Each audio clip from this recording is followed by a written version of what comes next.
Play differentiation. ఎన్నిసార్లు చెప్పాను extra chalk pieces తెమ్మని? ఇప్పుడు చాక్ పీస్ ఇరిగిపోయింది చూడండి. Ma'am, I have extra chalk pieces. Very good Nivitha, నువ్వు అసలు క్లాస్ లీడర్ కాకపోయినా కూడా ఇవన్నీ చూసుకుంటున్నావు. And where is your class leader? Ma'am, are you not feeling well? Just water. Ma'am, I have water. Actually I drink only boiled water మా. No ma'am, ఇది బాయిల్డ్ వాటరే.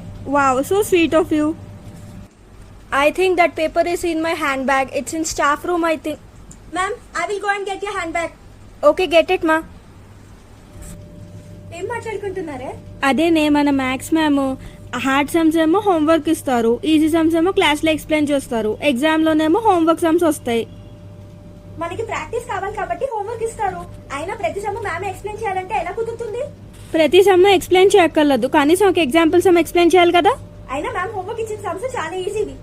నీకు ఈజీ ఏమో, నువ్వు క్లవర్ కాబట్టి నీకు ఈజీ, అందరికి ఈజీ ఉండాలి కదా. మేము అందరం అనుకుంటున్నాం ప్రిన్సిపల్ మ్యామ్ కి కంప్లైంట్ చేద్దామని ఈ విషయంలో. చేస్తే చేసుకోండి, ప్రిన్సిపల్ మ్యామ్ మాత్రం తెలీదా సుహాసిని మ్యామ్ ఎంత వర్తీనో, ఎంత మంచిగా మ్యాథ్స్ ఎక్స్ప్లెయిన్ చేస్తారన్నది? అయినా మేము ఆ మ్యామ్ అంటే నీకెందుకే అంత కోపం వస్తుంది? మరి నేను కోప్పడగా ఇంకేమవుతాను? నేను ఈ రోజు నుంచి మీ ఇద్దరితో మాట్లాడిన అసలు. అదేంటే?